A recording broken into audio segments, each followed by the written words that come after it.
What's up, everybody? I'm Jonathan. Welcome to Worship Matters. And today we are going to do a little bit different today. We're just going to have a fun conversation. It's fun for me. We're just going to talk about something that I've noticed as I'm responding to comments. And I appreciate every comment that's on the channel. And thanks to all the people who've subscribed and liked videos. I really, really appreciate it. Um, so I don't want you to think that I'm like hating on people for commenting. I really appreciate it, whether you agree with me or you don't. I'm thankful for it. But there's something that I noticed, and that is that you're secretly judging Christian music, and you probably don't even realize it. So let's talk about that. Before we do, if you're new here, go ahead and subscribe. If you enjoy this video, give us a like. And if you have anything you want to say to me, comments, critiques, snide remarks, leave them in the comments. If you got any songs you want me to review, just let me know in the comments. I'd love to check it out. I'd love to have a dialogue about worship in the comments with you. I'll try to keep my responses as mildly snarky as possible. Anyways, let's hop into it. So, what do I mean by that? So, I've had a few comments that really illustrated to me that you're actually judging Christian music too, but you don't actually realize that you're doing it. Okay, so one of the critiques I get is, well, you really just hate the song, or like, you're destroying an amazing song. I think one person said, what was it? It was, this is an amazing song, and your comments ruin it. I was like, okay, like if it was an amazing song, my comments wouldn't be able to affect it. I guess like there's before we get into how you're doing it, let me just tell you what I'm trying to do. This is the whole purpose of the channel. I want to glorify God by encouraging Christian musicians to do better. Okay, I'm not saying I hate any of these things for their songs. I'm not like, I love some of these songs. Some of them are not good, but I still love them. you know, because music is a bit more subjective to some extent. But my plan with the channel is to help the church more broadly, the global church, to be equipped in discerning good worship music. There's a lot of worship music out there, and there's a lot of bad worship music out there. So I want to help the church discern between the good and the bad. Okay? So, what am I saying when I say that you, the person watching right now, what do I mean by saying that you are actually secretly judging Christian music? Well, when people tell me that this song is amazing, or it's excellent, or it's awesome, well, that actually means something. And what that means is that they have considered this song of high regard. So the question is, by what standard are they? Now, I think most people, when they are in a field that they're not really thinking about, they especially music, it's mostly to do with something along the lines of it sounds good. Now, different people have different opinions of what sounds good.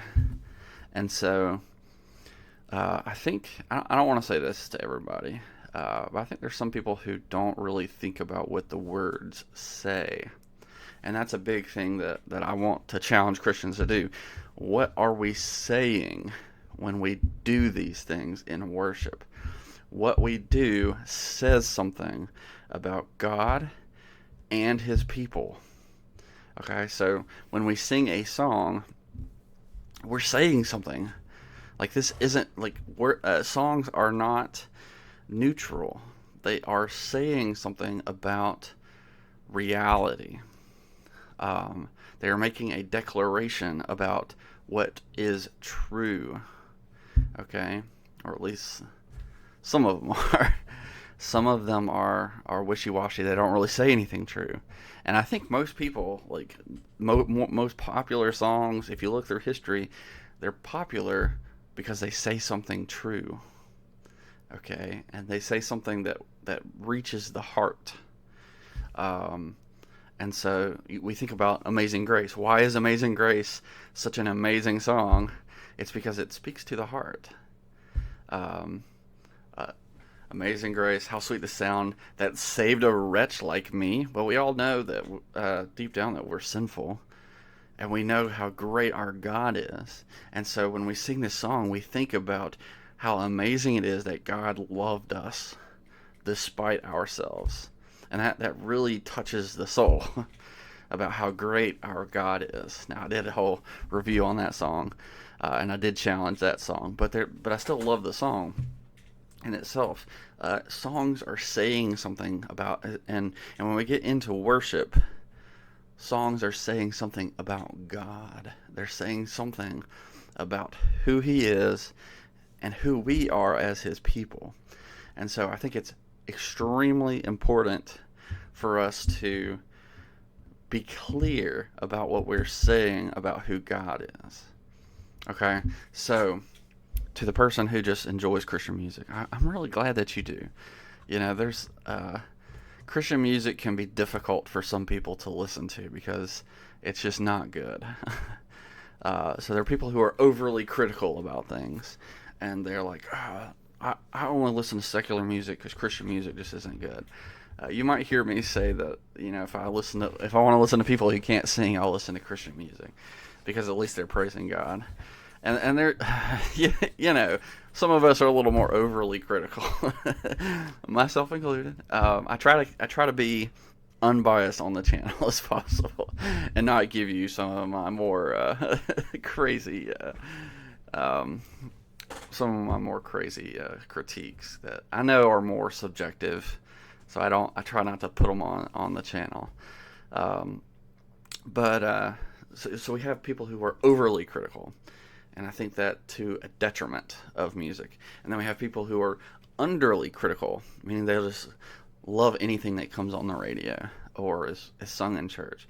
And I think we need to be in the middle, where we need to discern the words in the songs and try to find the songs for congregational singing that best worship God, that best give glory to God, that help us engage in this worshiping that we are doing in the worship service. Because the worship service that you go to on church on Sunday has a purpose. It's not a meaningless place where we just go and hang out with our friends. No, it has a purpose, and the purpose is to worship God. And so when we're singing songs that don't fulfill that purpose well, I think we're causing more harm than good. Now, I'm not telling you if you listen to, or if your church sings what I would consider a bad song in church, that they're not worshiping God well. Don't hear me say that. What I'm saying is, I want to remove as many barriers as humanly possible between the congregation and their God. I want the veil between us and God to be so thin that it's barely there, that we barely perceive it. And so having songs that are conducive for church worship, for me, is a must. I want these songs to naturally cause us to worship God. And so songs that don't say anything, that's not going to help people on the critical side. Okay, maybe the people who are more, I don't care, let's just sing a song that sounds good. Maybe those people can find any old song And if that's true, you need to think of your brothers and sisters who are more critical, and they need songs that are more well worded to sing. Okay, we have to work together to worship God as a congregation. This is not a one person game. I think the modern culture has taught us to think of worship as what we are getting out of it. So when I go to church and I have a spiritual high, that is what we're looking for. I'm looking for this spiritual high, this mountaintop experience for church. But that's not what worship is. Worship is, by nature, directional. We are directing our praise to God. And so if we are not directing our praise to God, and we care more about how we feel, then we're missing something. And so we need to be conscious about that. And so I'm not saying that emotions are bad. I think emotions help us worship God. But you got to remember, like, sometimes you're going to go to church and you aren't going to feel it. Like, let's be real. Sometimes we don't really feel in it that week, but we're there. And I think it's important that we are actually there, that we are active in worshiping God, even if we don't feel like we're really getting anything out of it. Okay? That's not the purpose of worship. It's something that we are trying to do. We are trying to preach the gospel to ourselves. We are trying to teach us theology and draw us closer to God. But the primary goal, let me put it that way, the primary goal of the worship service is giving glory and praise and honor to God. That is the primary goal of the worship service. And if you're not doing that, you might as well stay home. There's no point in going, because that's the whole point. That's the whole point. So when we think about Christian music, now the next question, when we're thinking about Christian music, what are the standards by which we should judge or criticize or think about, discern good Christian music? That's the next question. So I want to talk about two different spheres. This is a lot of stuff, I know. Two different spheres. And really there's a third that I don't really talk about. And you'll see congregational versus personal. What do I mean by that? So when we're in the church, one of the things that we are to do as a church is to sing songs to God as a congregation. We are coming together as individuals and becoming a united body, the bride of Christ, and we are together congregationally or corporately giving glory to God. So when the rest of the week, when we're at home by ourselves or with our families, we're individually worshiping God. But when we're at church, it's different type of worship. It is congregational worship. So this is why I break up congregational versus personal. There are songs that are more conducive to congregational singing and congregational worship than that. Well, I think that they still work for personal, but the other way doesn't really work. There are songs that do not fit that style. They don't fit the style musically or genre-wise, or they're not conducive for corporate worship. All right, I can believe whatever I want in my heart and listen to most songs, especially Christian songs, and I can interpret them differently than probably the artist wanted me to interpret them. And that interpretation helps me use this song to worship God. That's individually, but not everybody is me. So I think that this is why in corporate worship we need to be more generous about the songs we sing. They need to be simpler. They don't need to be difficult to sing. They need to be so simple that everybody can understand what is being said. They need to be simple enough that everybody is moved to worship. And that is why they need to be also true. They need to not be saying untrue things. They need to be preaching the gospel, causing our hearts to directly praise God. And so you can kind of hear me saying all of my worship guidelines. We'll look at that real fast. So you have the directional, you have the musically repeatable. They need to be simple enough for everybody. They need to be theologically sound. They need to be saying something true. We need to be worshiping God, not somebody else. Artistic license really is just my way of helping give as much leniency and grace to people as possible. Because there's a difference between me and how I would write a song and other people using their artistic license to write a song.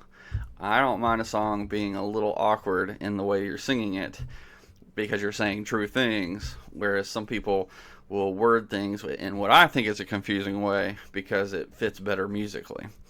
And so they'll use examples that fit better with the song that I feel like aren't really getting the idea that they're trying to. So I try to give as much artistic license as possible.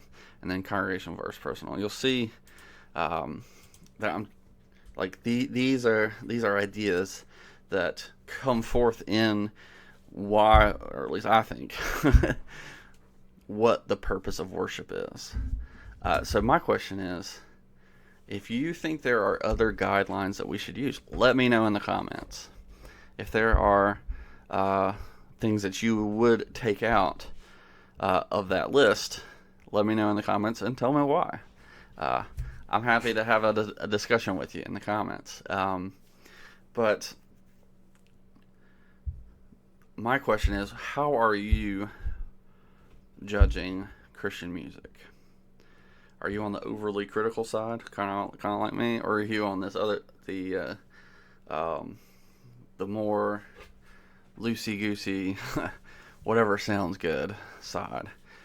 Think critically. Like, I know that I'm very critical. I just have a critical personality, and I try to be as lenient as possible, as loving as possible, and give as much grace as possible, because I know that I could critique things into the wall, and that's not conducive for Christian worship. But at the same time, I think that Christian music has gotten so far to the loose, very simple, and not really saying anything side that any criticism can help. It can only help get us back on the straight and narrow. I think we've strayed too far, and we're not critical enough. We're not overly critical. We're way not critical at all about what we're singing. And I think if we can steer that ship back into the center where we're writing good, solid songs, there's no real reason to overly critique things. Even though some of us have that natural inclination. We need to get back to the center. We need to get back on the straight and narrow. Correct the course of Christian music and write good songs that actually say things that are actually conducive for congregational worship. Let me say, and I've said this before, but not every song has to be written for the congregation, for congregational singing, and that's good. That's fine. There are so many genres of music out there. Artists don't have to restrict themselves to congregational worship.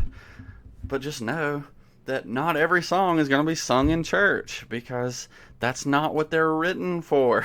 That's not their purpose. We're singing songs here in church that are intentionally written for church singing, or are just so good that they're conducive for church singing. But you shouldn't expect to hear your favorite radio song in the church, unless they played congregational music on the radio, which would be awesome. You shouldn't expect that. Why? Because most of those songs on the radio aren't meant for congregational singing. They're meant to be played by a band on a stage with a specific singer. They're not really meant to written as hymns, written to be sung by a congregation, and that's okay. It's okay for a song not to fit the congregational worship setting. That's perfectly fine. So I don't hate a song that's not meant for that. I'm just asking the question that needs to be asked: is this really what we want to be singing in church when there's so many other songs that are written for the church to sing that are so beautiful? Why are we not singing those? Why are we singing this song that's not even written for the church in that way? It's, I think, best left in the personal worship. Let them sing it on stage. Let us go to their concert and worship personally there or on the radio.